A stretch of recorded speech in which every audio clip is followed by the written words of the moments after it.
Fin à Bamako de la réunion des ministres en charge de la défense et de la Confédération des États du Sahel. Cette rencontre est une réponse immédiate aux menaces sécuritaires qui touchent notre espace.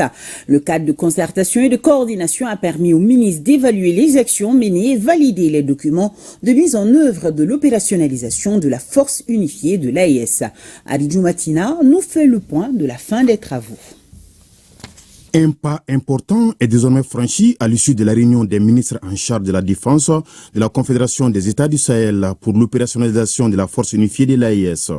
Déjà à pied d'œuvre à travers des opérations conjointes, les ministres en charge de la défense de l'espace confédéral, au regard de l'urgence, se sont concertés à Bamako pour mettre en place les nouvelles approches en matière de défense et sécurité. Notre objectif commun était clair.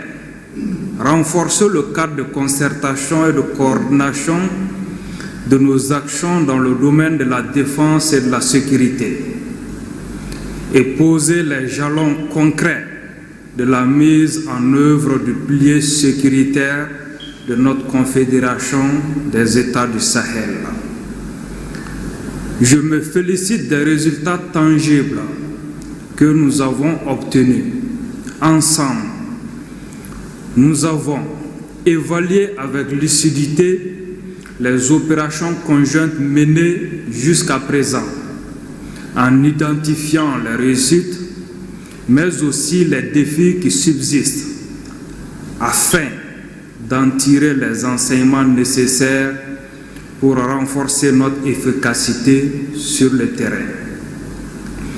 Examiner et approuver les modalités pratiques de la mise en place opérationnelle de la force unifiée de l'AES, une avancée majeure vers une défense intégrée et souveraine de notre espace commun.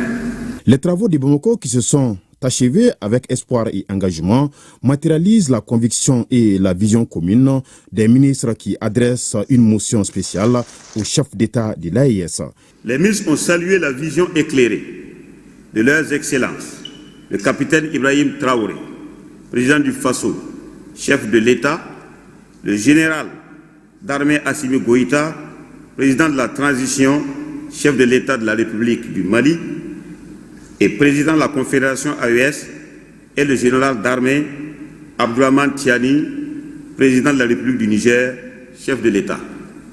Les ministres ont particulièrement adressé leurs remerciements à son Excellence le général d'armée Assimi Goïta, président de la transition, chef de l'État de la République du Mali et président de la Confédération AES. Réunis à Bamako le 20 juin 2025, les ministres en charge de la défense de la Confédération des États du Sahel AES ont réaffirmé l'engagement des gouvernements des États de la Confédération à mettre tout en œuvre pour l'opérationnalisation de la force unifiée AES en vue de contribuer à la paix et à la sécurité de l'espace AES.